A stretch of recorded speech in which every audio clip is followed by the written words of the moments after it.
الحمد لله كفى وسلام على عباده الذين اصطفى أما بعد فأعوذ بالله من الشيطان الرجيم بسم الله الرحمن الرحيم إنا فتحنا لك فتحا مبينا ليغفر لك الله ما تقدم من ذنبك وما تأخر ويتم نعمته عليك ويهديك صراطا مستقيما وينصرك الله نصرا عزيزا صدق الله العظيم. بزرگان محترم اور مسلمان بھائیوں، یہ سورہ فتح کی 1 نمبر سے لے کر 3 نمبر تک کی کل 3 آیات کریمہ ہیں جو آپ حضرات کے سامنے ابھی پڑھی گئی. یہ سورہ فتح 26ویں پارے کی ایک سورت ہے. اس سورت کی پہلی آیت کریمہ 18 نمبر کی آیت کریمہ اور 27 نمبر کی آیت کریمہ میں یہ فتح کا لفظ آیا ہے. اسی سے اس سورت کا نام سورہ فتح رکھا گیا ہے. چنانچہ پہلی آیت کریمہ ہے اِنَّا فَتَحْنَا لَكَ فَتْحًا مُبِينًا. دیکھیے اس آیت میں فتح کا لفظ آیا، فتحًا مبینہ.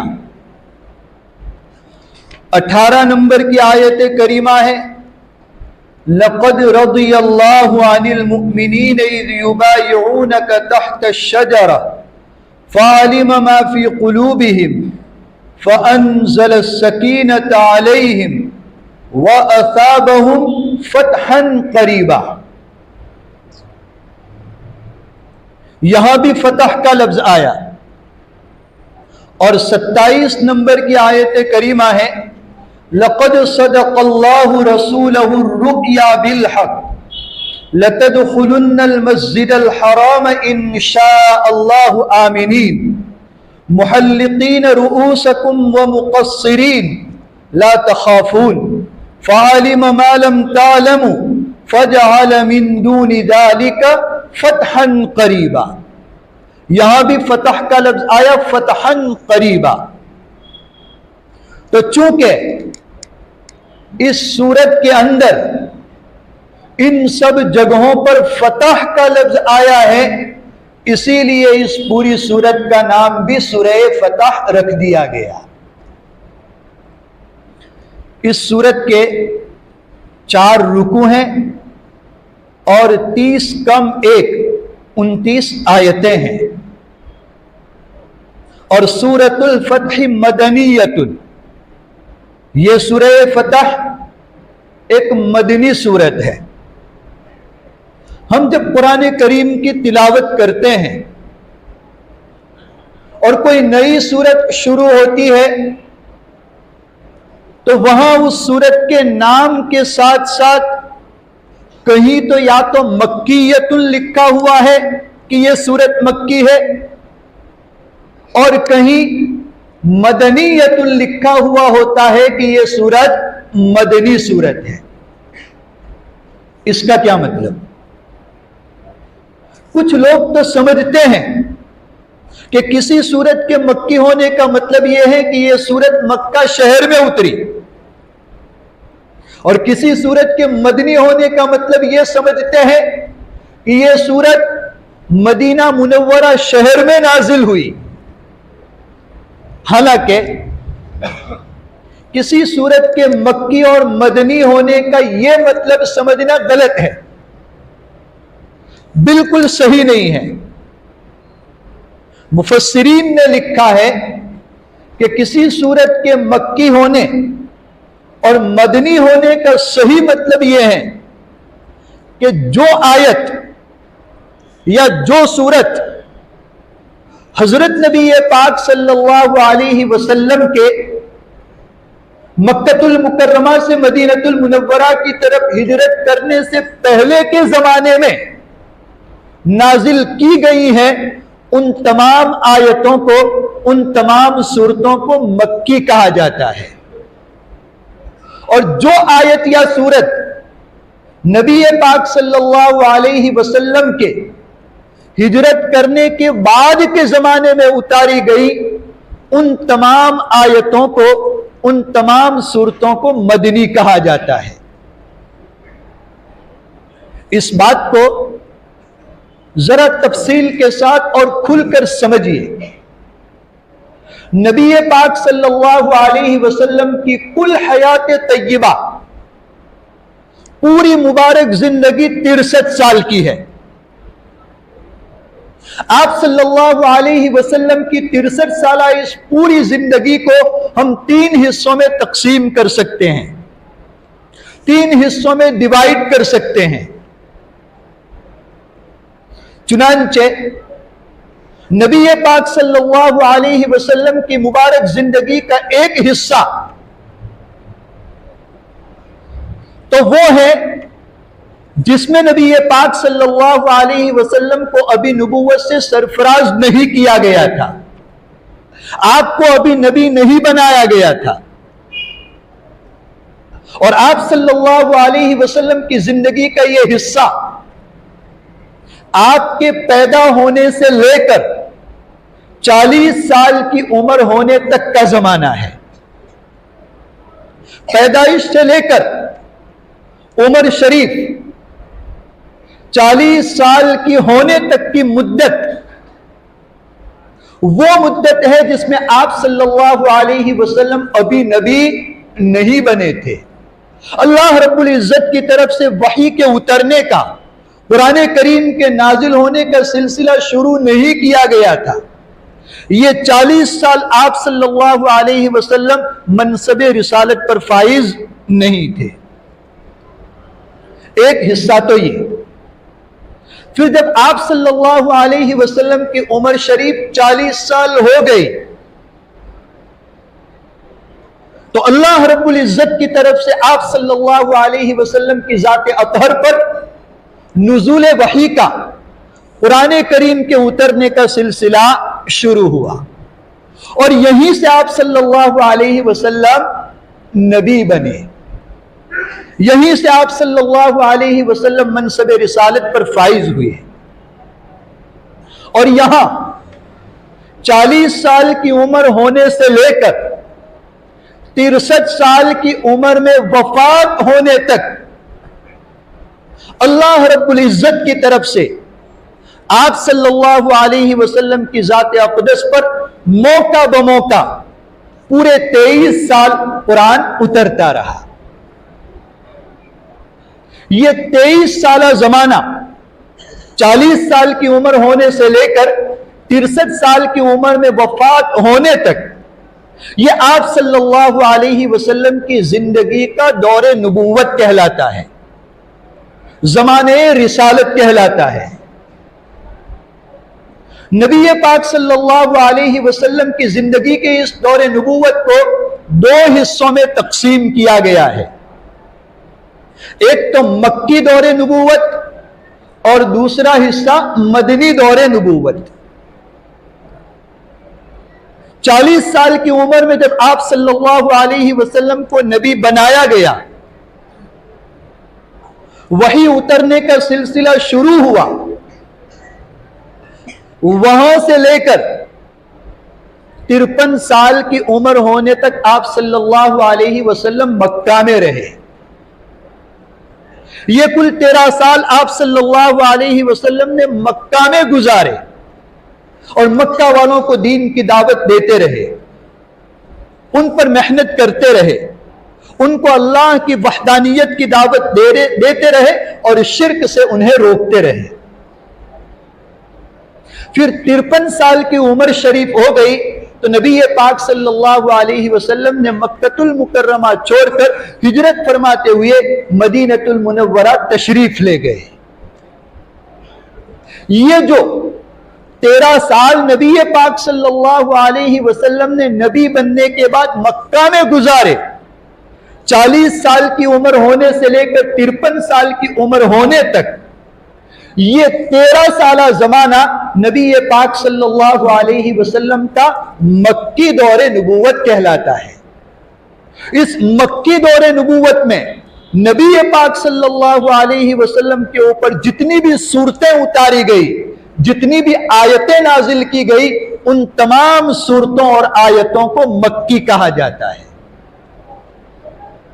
پھر 53 سال کی عمر ہو گئی تو آپ صلی اللہ علیہ وسلم مدینہ منورہ ہجرت فرما کر تشریف لے گئے، اور مدینہ منورہ میں 63 سال کی عمر میں وفات ہونے تک آپ صلی اللہ علیہ وسلم نے قیام فرمایا، وہاں پر یہ 10 سال گزارے۔ مدینہ منورہ میں گزارے ہوئے نبی پاک صلی اللہ علیہ وسلم کی زندگی کے ان 10 سالوں کو مدنی دور نبوت کہا جاتا ہے۔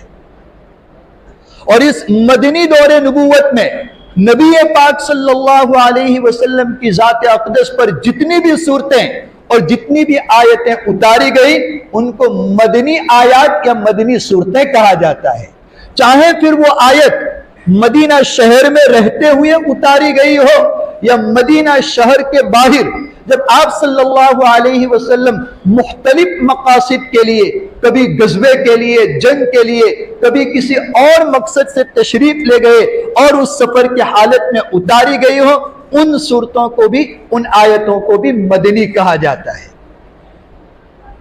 تو جگہ نہیں دیکھی جائے گی کہ کہاں اتری، مکہ شہر میں اتری ہے یا مدینہ شہر میں اتری ہے، یہ نہیں دیکھا جاتا ہے، بلکہ زمانہ دیکھا جاتا ہے۔ ہجرت سے پہلے کے زمانے میں اتری ہو تو مکی صورت، اور ہجرت کے بعد کے زمانے میں اتری ہو تو وہ مدنی صورت کہلاتی ہے۔ حتیٰ کہ ہجرت کے بعد اگر کوئی آیت مکہ میں اتاری گئی، اس کو بھی مفسرین نے مکی صورت، مکی آیت میں شمار کیا ہے۔ پہلے بھی آپ کو بتلایا گیا تھا، 5ویں سپارے کے اندر ایک آیت ہے جس میں اللہ تبارک و تعالی نے امانت میں خیانت کرنے سے روکا ہے، امانت کی ادائیگی کا اہتمام کرنے کا حکم دیا ہے۔ ان اللہ یأمرکم ان تؤدوا الامانات الی اہلھا، اللہ حکم دیتا ہے کہ امانتیں جن کی ہیں ان کو سونپ دو واپس۔ یہ آیت کب اتری؟ نبی پاک صلی اللہ علیہ وسلم جب یہ آیت اتری اس وقت کہاں تھے؟ مکہ میں، اور مکہ میں بھی مسجد حرام کے اندر، اور مسجد حرام کے اندر بھی عین کعبۃ اللہ کی چوکھٹ پر کھڑے تھے، اور اللہ تبارک و تعالیٰ نے یہ آیت اتاری۔ یہ آیت اتری تو مکہ میں کعبۃ اللہ کے دروازے کے پاس، لیکن اتری کب تھی؟ ہجرت کے 8ویں سال فتح مکہ کے موقع پر۔ تو چونکہ ہجرت کے بعد اتری ہے تو اگرچہ مکہ میں اتاری گئی، لیکن اس آیت کو مفسرین نے مدنی آیت میں شمار کیا ہے۔ خیر، اس سورت کے ساتھ بھی لکھا ہوا ہے سورۃ الفتح مدنیۃ، کہ یہ سورہ فتح ایک مدنی سورت ہے۔ کیا مطلب؟ نبی پاک صلی اللہ علیہ وسلم کے ہجرت فرما جانے کے بعد یہ سورت آپ صلی اللہ علیہ وسلم پر اتاری گئی۔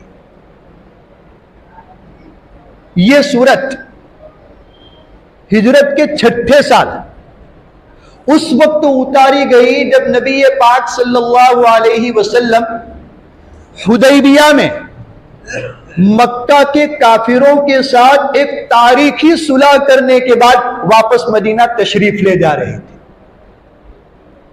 آپ صلی اللہ علیہ وسلم ہجرت فرما کر مدینہ منورہ جا چکے ہیں، اور مدینہ میں 5 سال گزار بھی چکے ہیں مکمل، اور 6واں سال چل رہا ہے، اور وہ 6واں سال بھی ختم ہونے کے قریب ہے۔ ذوالقعدہ کا مہینہ چل رہا ہے، اور ذوالقعدہ کی بھی بالکل آخری تاریخیں ہیں۔ ان آخری تاریخوں میں نبی پاک صلی اللہ علیہ وسلم نے حدیبیہ مقام پر مکہ کے کافروں کے ساتھ ایک تاریخی صلح کی، اور صلح کرنے کے بعد مدینہ منورہ واپس آ رہے تھے۔ آپ صلی اللہ علیہ وسلم اپنی قصوہ نام کی اونٹنی پر سوار تھے، رات کا سہانا وقت تھا۔ اسی حالت میں حضرت جبریل علیہ السلام نبی پاک صلی اللہ علیہ وسلم کی خدمت میں اللہ رب العزت کی طرف سے اس سورت کی آیت لے کر حاضر خدمت ہوتے ہیں، اور آپ صلی اللہ علیہ وسلم کو سناتے ہیں۔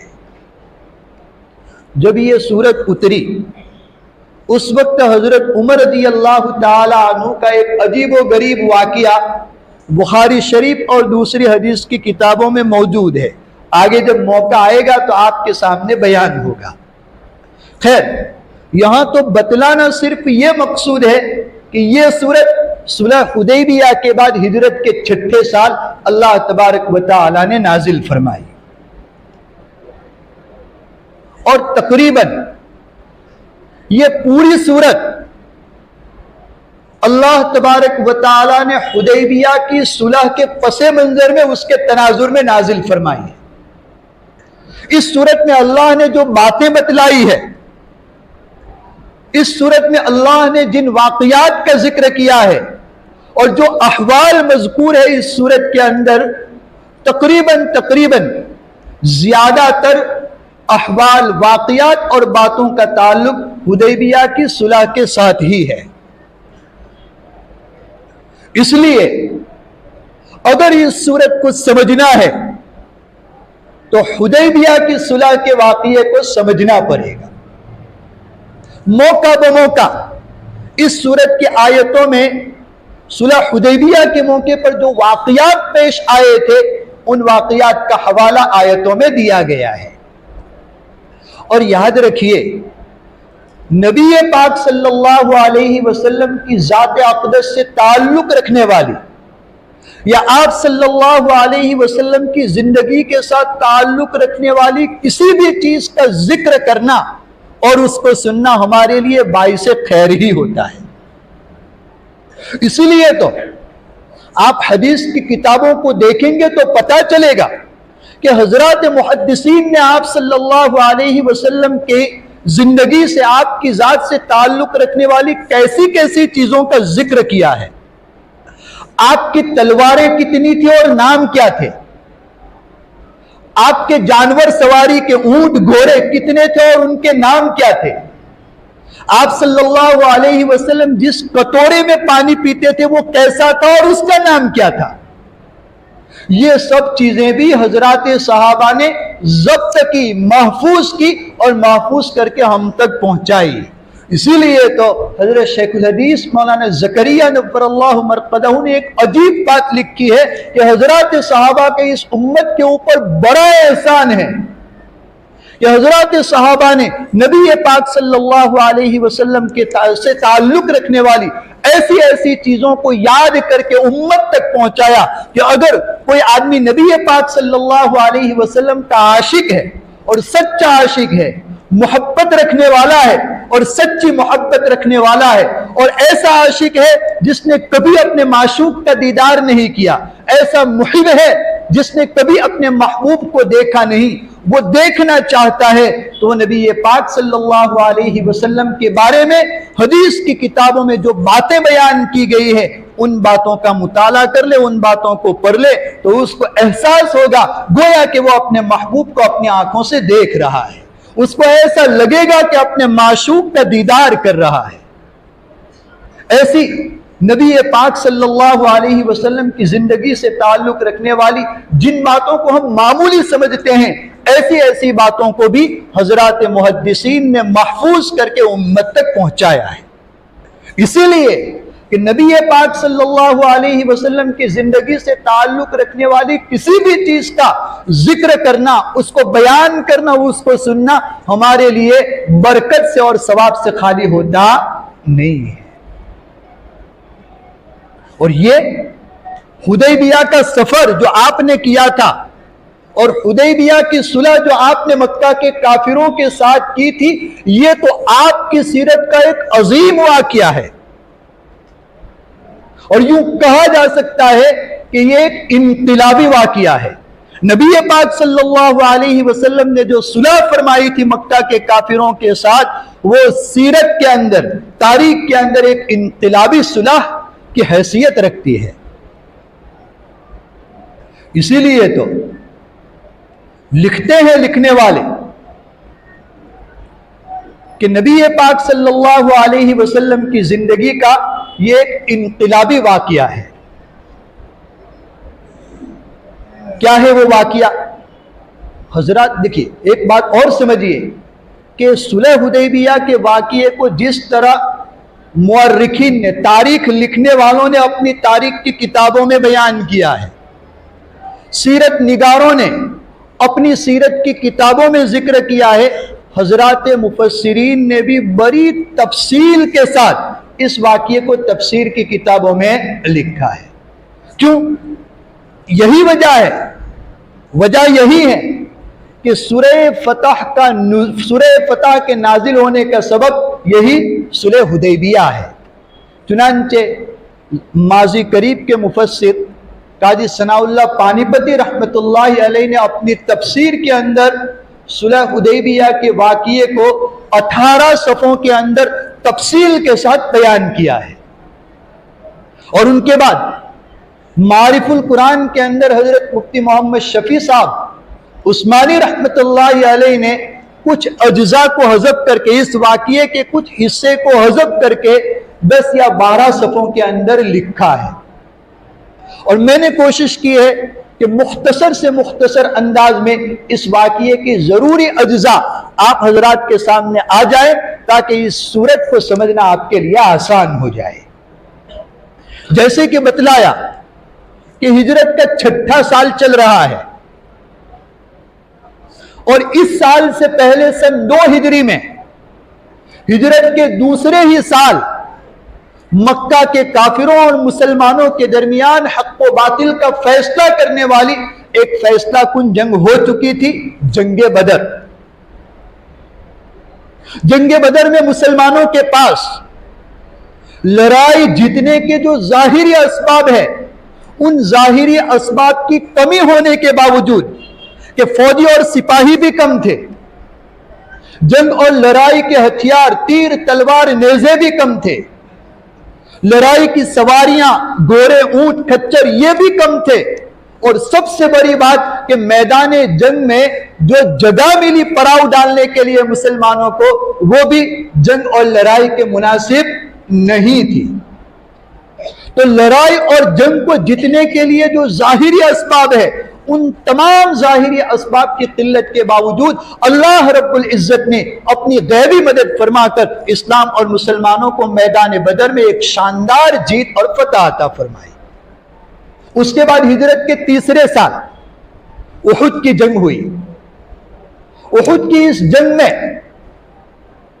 نتیجہ کیا نکلا، کون جیتا کون ہارا، ابھی بھی حضرات مفسرین، حضرات مؤخرین تذبذب میں ہے، کنفیوز ہے، اس لیے کہ ابتدا میں مسلمانوں کا پلڑا بھاری تھا، کافر بھاگنے لگے تھے، اور مسلمان ان کا مال غنیمت سمیٹنے میں لگ بھی گئے تھے، لیکن پھر اچانک مسلمانوں پر کافروں کی طرف سے حملہ ہوتا ہے اور مسلمانوں میں بھگدڑ مچ جاتی ہے، جس میں مسلمانوں کے 70 سپاہی 70 صحابہ شہید ہو جاتے ہیں۔ پھر مسلمانوں نے اپنی صفیں درست کی اور کافروں کے اوپر حملہ کیا، وار کیا، اور آخرکار کافر لوگ بھاگ گئے۔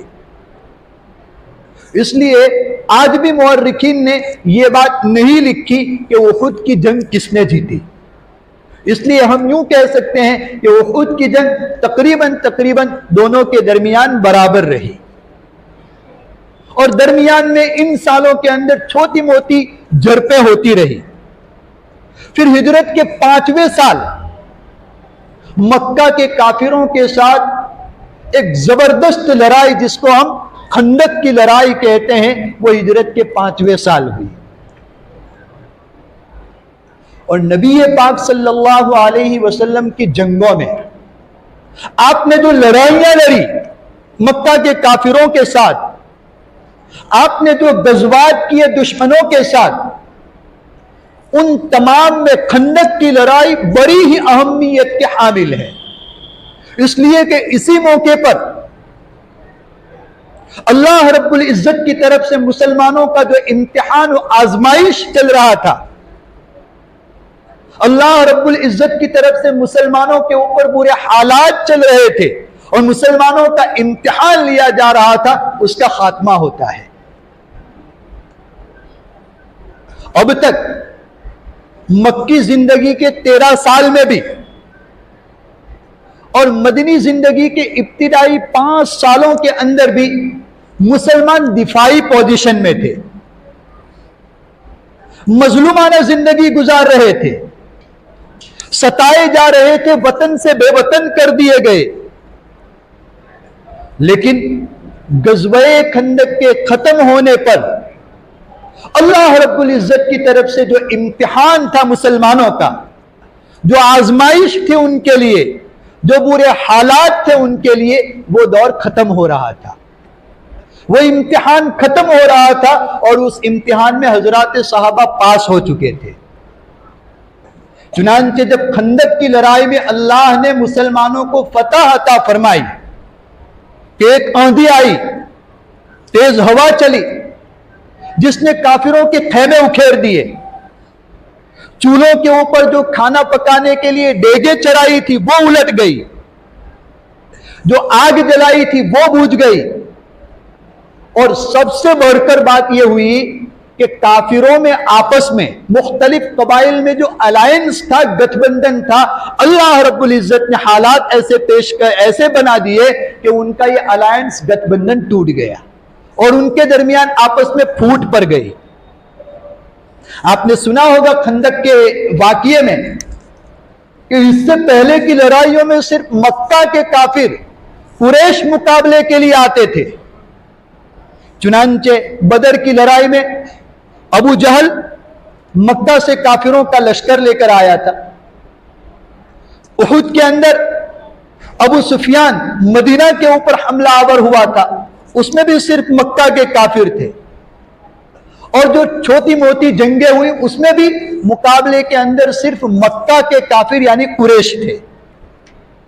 لیکن خندق کے اندر مکہ کے کافروں نے اپنے ساتھ دوسرے قبائل کو بھی، حوازن کو ملا لیا تھا، اور مدینہ کے اندر بنو قریظہ کی یہودیوں کو بھی اپنے پالے میں کر لیا تھا، اپنے ساتھ کر لیا تھا.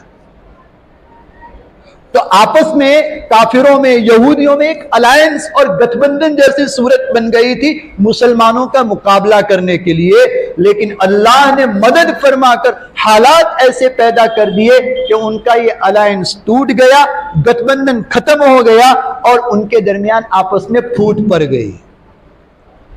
جب یہ مخالف حالات کافروں کے لیڈر، آرمی چیف، سپہ سالار ابو سفیان نے دیکھے تو ایک رات اس نے اعلان کیا کہ چلو ہم مکہ واپس چلتے ہیں، ہمیں جنگ نہیں لڑنی. اور تعجب کی بات، کسی نے مخالفت بھی نہیں کی، گویا سبھی اس اعلان کے منتظر تھے کہ کب اعلان ہوئے اور ہم یہ میدان چھوڑ کر مکہ واپس چلے جائیں. سبھی انتظار میں تھے. تو جیسے ہی ابو سفیان نے اعلان کیا واپسی کا، سب تیار ہو گئے اور اپنا سامان باندھ کر راتوں رات میدان چھوڑ کر مکہ واپس چلے گئے. صبح ہوئی، نبی پاک صلی اللہ علیہ وسلم نے سامنے میدان صاف دیکھا.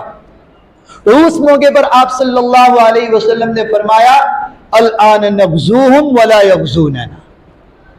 مسلمانوں سنو، اب اس سال کے بعد قریش کبھی بھی ہم پر حملہ آور ہو کر نہیں آ سکتے ہیں. ان کی ہمتیں اب جواب دے چکی ہے. اب ہم تو ان کے اوپر حملہ آور ہو کر جائیں گے، لیکن وہ ہم پر حملہ کرنے کے لیے نہیں آئے۔ چنانچہ دیکھیے تاریخ کی کتابوں میں آپ دیکھیں گے کہ اب تک کی جتنی لڑائیاں ہوئی تھی وہ مسلمانوں کے لیے دفاعی تھی، مسلمان دفاع کر رہے تھے، ڈیفینس کر رہے تھے۔ بدر کے اندر مکہ کے کافر چڑھ کر آئے تھے، احد کے اندر مکہ کے کافر مدینہ کے اوپر حملہ آور ہوئے تھے، خندق کی لڑائی میں بھی وہ سامنے چل کر آئے تھے، لیکن خندق کی لڑائی کے بعد کوئی ایسی لڑائی نہیں ہوئی جس میں مسلمان ڈیفینس کی حالت میں ہو، دفاعی پوزیشن میں ہو۔ یہ آپ صلی اللہ علیہ وسلم نے پہلے ہی فرما دیا تھا کہ اس سال کے بعد ہم تو ان کے اوپر حملہ کرنے کے لیے جائیں گے، وہ کبھی بھی ہم پر حملہ کرنے کے لیے نہیں آ سکتے ہیں، ان کی ہمتیں اب جواب دے چکی ہے۔ میں بتلانا اور عرض کرنا یہ چاہتا ہوں کہ غزوہ خندق کے ختم ہونے پر مسلمانوں کے اوپر جو حالات تھے برے اب تک، اور جو امتحان اور آزمائش تھی اللہ کی طرف سے، وہ ختم ہو رہی تھی۔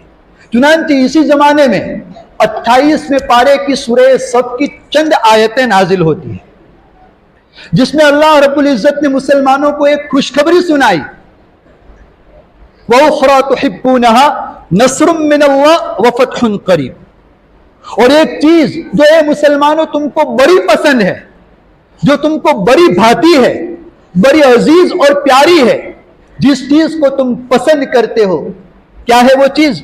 نصر من اللہ، اللہ کی طرف سے ملنے والی مدد، وفتح، اور اللہ کی طرف سے ملنے والی کامیابی، قریب، وہ آیا چاہتی ہے۔ اللہ کی مدد اور کامیابی اب تمہارا قدم چومے گی، یہ بشارت، یہ خوشخبری اللہ رب العزت نے غزوہ خندق کے ختم ہونے کے موقع پر دے دی تھی۔